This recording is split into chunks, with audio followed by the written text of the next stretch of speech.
2024 সালে এইচএসসি পরীক্ষার্থী বন্ধুরা, আমার ভিডিওতে তোমাদের সকলকে স্বাগতম। তো ফাইনালি কিন্তু তোমাদের রিটের যে ফলাফলটা আছে সেটা কিন্তু চলে এসেছে। তো তোমাদের জন্য সুসংবাদ এসেছে নাকি দুঃসংবাদ, তো ভিডিওটা না টেনে সম্পূর্ণ দেখতে থাকো, তাহলে কিন্তু তুমি বুঝে যাবে। তো ভিডিওটা না টেনে সম্পূর্ণ দেখতে থাকো। তো তোমরা কিন্তু আজকে অপেক্ষা করছিলে যে আজকে কিন্তু আমাদের এই শেষ ডেট ছিল যে কবে আমাদের রিটের ফলাফলটা দিয়ে দেবে। তো আজকে কিন্তু রিটের যে ফলাফলটা আছে সেটা কিন্তু প্রকাশ করা হয়ে গেছে।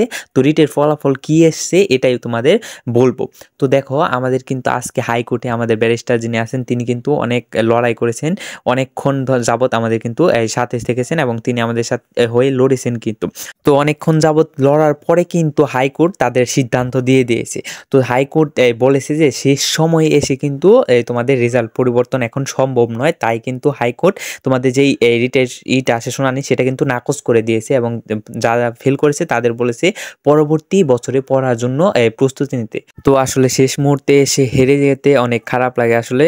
তো কি বলবো, তোমাদের কিন্তু আর রেজাল্ট পরিবর্তন হবে না এবং যারা ফেল করেছো তারা পরবর্তী বছরে পড়ার জন্য প্রস্তুতি নিতে থাকো এবং যারা পাস করেছো তারা এই অনার্স ভর্তি পরীক্ষার জন্য প্রস্তুতি নিতে থাকো। তো আপাতত আর কোনোভাবেই কিন্তু তোমাদের রেজাল্টটা পরিবর্তন হবে না। তো এটা রিটের আশা ছেড়ে দাও। আর তোমাদের কিন্তু রিটের ফলাফল না এসেছে, অর্থাৎ আমাদের বিপক্ষে চলে এসেছে। তো আমাদের আর কিন্তু রেজাল্ট পরিবর্তন হওয়ার কোনো সম্ভাবনাই নেই। তো তোমরা পরবর্তী বছরে পড়ার জন্য প্রস্তুতি নিতে থাকো। তো এই ছিল আজকের ভিডিও।